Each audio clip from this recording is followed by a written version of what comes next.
Hello everyone, आज के इस वीडियो में हम पढ़ने वाले हैं क्लास 12th केमिस्ट्री का बहुत ही इम्पॉर्टेंट टॉपिक जो है क्लोरोफॉर्म। तो क्लोरोफॉर्म किसे कहते हैं या इसे हम ट्राइक्लोरोमेथेन के नाम से भी जानते हैं। तो क्लोरोफॉर्म क्या होता है या ट्राइक्लोरोमेथेन क्या होता है, इसकी बनाने की प्रयोगशाला विधि क्या होता है और इसका भौतिक गुण क्या होता है, इसका रासायनिक गुण क्या होता है, इसका क्या उपयोग होता है, पूरा हम डीप में आज के इस वीडियो में डिस्कस करेंगे। और मैं आपको विश्वास दिलाता हूँ कि बहुत ही आसानी तरीके से आपको समझ में आएगा, क्योंकि बहुत से ऐसे स्टूडेंट होंगे जो पहली बार हमसे पढ़ रहे होंगे। मैं उनसे खासकर कहना चाहूँगा कि देखिए, आपको तो नहीं पता कि हम कैसे पढ़ाते हैं, बट आप विश्वास रखिए, बहुत ही आसानी तरीके से आपको समझ में आएगा। चलिए स्टार्ट करते हैं हम।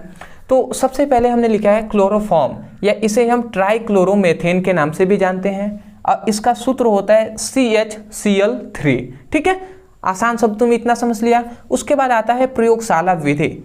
अब इसे हम प्रयोगशालाओं में कैसे हम बनाते हैं, तो हमने यहाँ पर लिखा हुआ है कि प्रयोगशालाओं में जब एथिल एल्कोहल का सूत्र क्या होता है, ये सूत्र सबसे पहले तो आपको याद रखना है। ठीक है, मैं आपको बता दूं यहाँ पे क्या कहा है, एथिल एल्कोहल। तो एथिल एल्कोहल का सूत्र होता है C2H5OH। ठीक है, तो ये तो एथिल एल्कोहल का एक ये सूत्र होता है, या इसी को आप इस प्रकार भी लिख सकते हैं CH3CH2OH। ठीक है, इस प्रकार भी लिख सकते हैं, दोनों बात एक ही है। देख रहे हैं इधर 2 कार्बन है, इधर भी देखेंगे तो एक कार्बन 2 कार्बन है, हाइड्रोजन 5 है, तो इधर 3 और 2 5 हाइड्रोजन हो गए, OH है तो OH है। तो या तो आप ऐसे लिखें या तो आप ऐसे लिखें। ठीक है, कंफ्यूज बिल्कुल भी नहीं होना है। तो हमने क्या कहा, प्रयोगशालाओं में जब एथिल एल्कोहल या एसीटोन का सूत्र होता है CH3COCH3। तो एथिल एल्कोहल या एसीटोन को ब्लीचिंग पाउडर, जिसका सूत्र होता है CaOCl2 के साथ गर्म किया जाता है, मतलब साथ क्रिया कराया जाता है, तो हमें क्या प्राप्त होता है, क्लोरोफॉर्म प्राप्त होता है।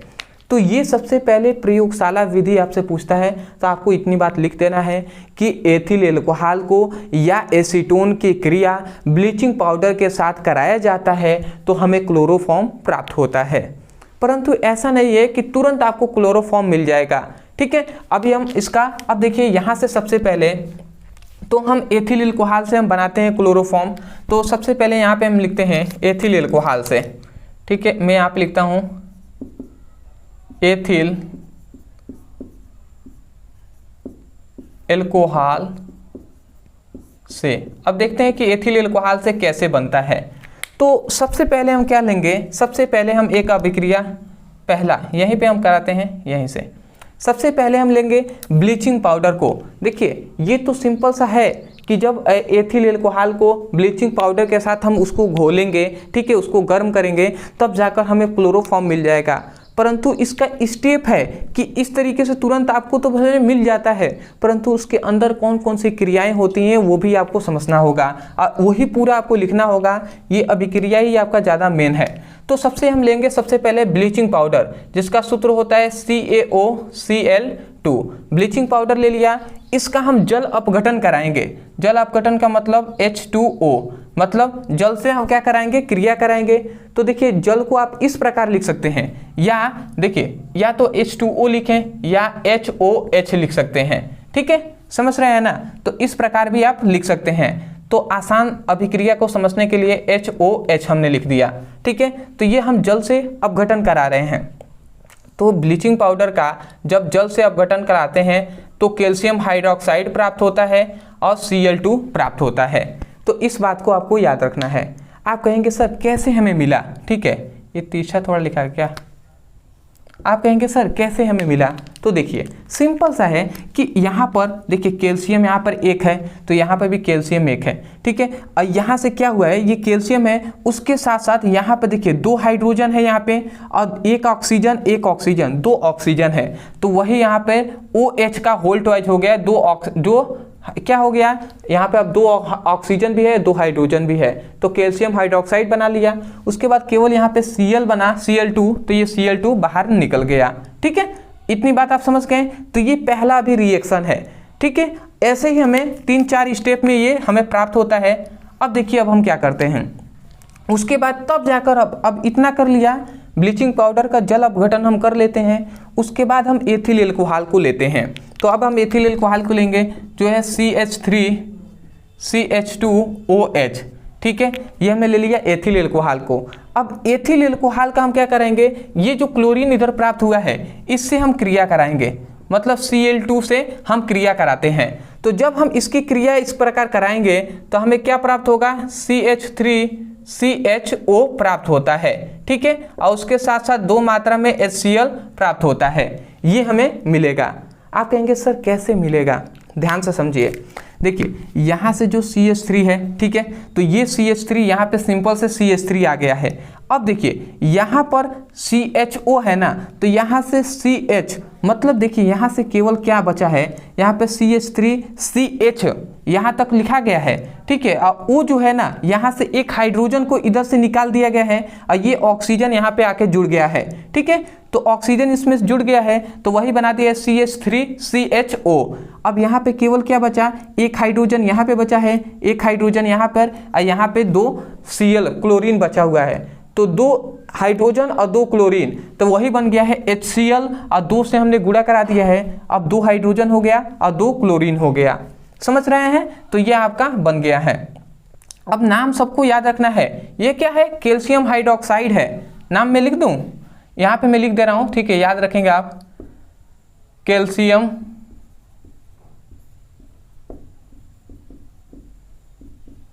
हाइड्रोक्साइड, ठीक है जी, ये आप समझ गए।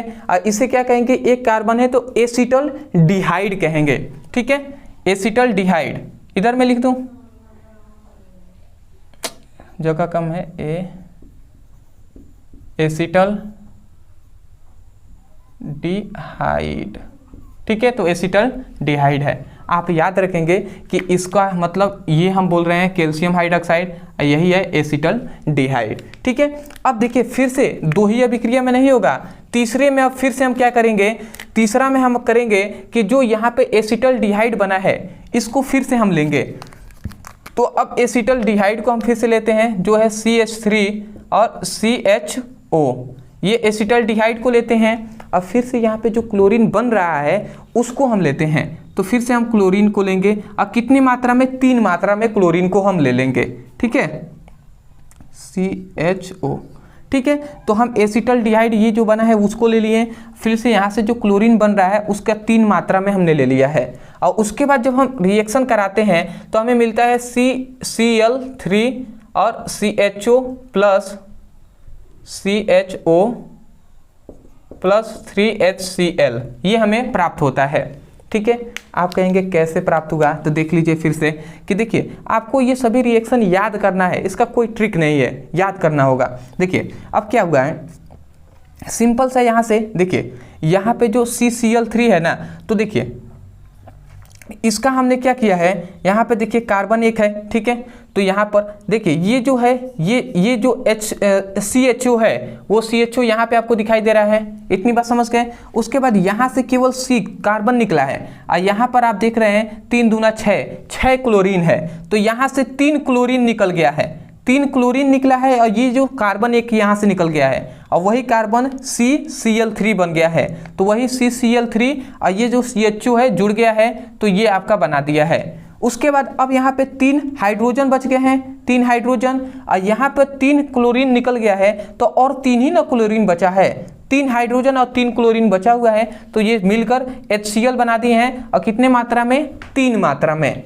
तो आप समझ गए होंगे, ठीक है, ये आपको रिएक्शन याद करना होगा। अब नाम मैं बता दूं तो इसको हम क्या कहते हैं, इसी को ना एसिटल डिहाइड कह रहे हैं, ठीक है। तो नाम में आप लिख लेंगे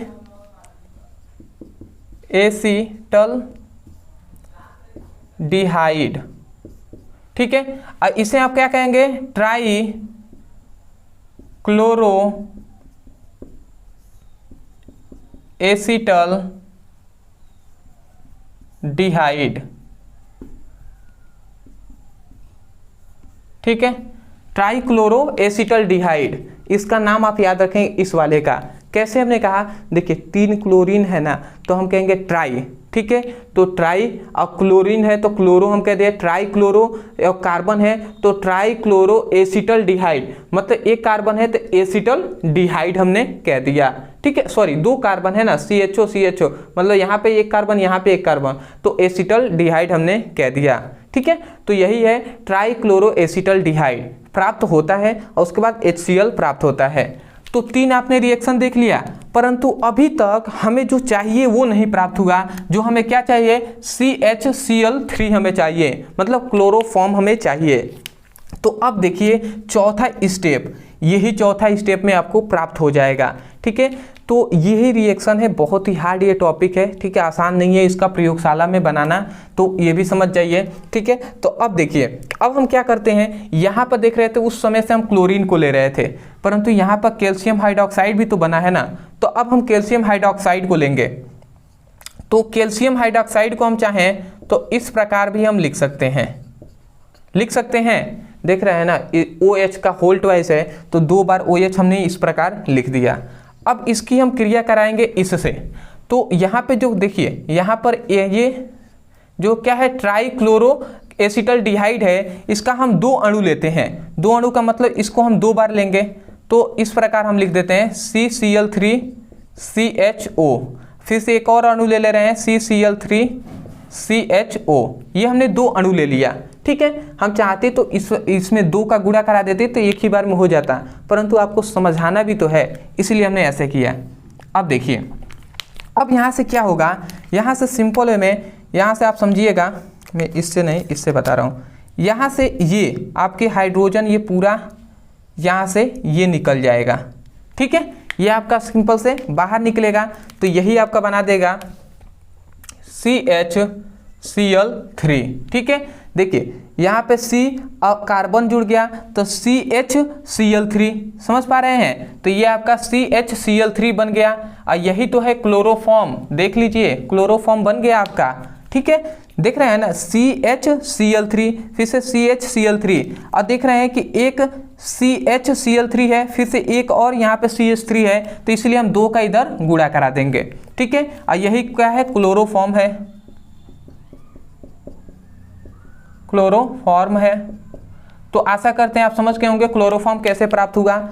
अब फिर से यहाँ पे और एक प्रोडक्ट बनता है, ध्यान से आप समझेंगे, यहाँ पे क्या होगा कि जो देखिए यहाँ पे CHO है, यहाँ पे CHO है, यहाँ पर एक OO है, तो इसको हम क्या करेंगे, इसको हम इस प्रकार लिखेंगे, पहले लिखेंगे CH फिर से O लिख दिए, ठीक है, अब फिर से ये O है तो इस O को फिर से हम यहाँ पे लिख देते हैं, इसका होल ट्वाइस हम कर देंगे। होल ट्वाइस का मतलब कि 2 बार है ना, देखिए CHO हमने 2 लिखा है तो ये एक बार, इसका एक और नीचे है तो इसलिए हमने होल ट्वाइस कर दिया, और उसके बाद कैल्शियम जो बचा हुआ है इसको हम यहाँ पर लिख देंगे, ठीक है। तो ये आपका जो क्या है बाहरी प्रोडक्ट बन गया है। तो हमें चाहिए था क्लोरोफॉर्म, ये हमें मिल गया। तो ये हुआ आपका रिएक्शन। आशा करता हूँ कि आपको जो क्लोरोफॉर्म बनाने की जो विधि है ये आप समझ गए होंगे, ठीक है। तो इन रिएक्शनों का कोई भी ट्रिक नहीं है कि आपको याद करना पड़े, आप इसको अब समझ के याद कीजिए, प्रैक्टिस करके याद कीजिए या रट्टा मार कर याद कीजिए, अब आपके ऊपर है। बट मैं कहूँगा कि जितना आप प्रैक्टिस करेंगे उतना आपको समझ में भी आएगा, याद भी हो जाएगा, ठीक है। तो अब आते हैं हम अगला कि क्लोरोफॉर्म की भौतिक गुण। देखिए भौतिक गुण बहुत सिंपल सा है, ठीक है, आपको पढ़ेंगे तो समझ में आ जाएगा। हमने छांट कर कुछ लिखा गया है कि यह एक मीठी गंध वाली रंगीन द्रव होता है। मतलब इसको जब क्या होता है, ये एक मीठी गंध वाली रंगीन द्रव होता है, मतलब इसको यदि आप पीते हैं, ठीक है, द्रव है तो पिएंगे तो मीठा लगेगा, ठीक है।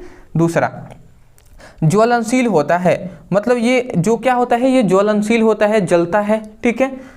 तीसरा है कि जल में से भारी होता है, अब मतलब इसका अणुभार जल से भारी होता है, ठीक है।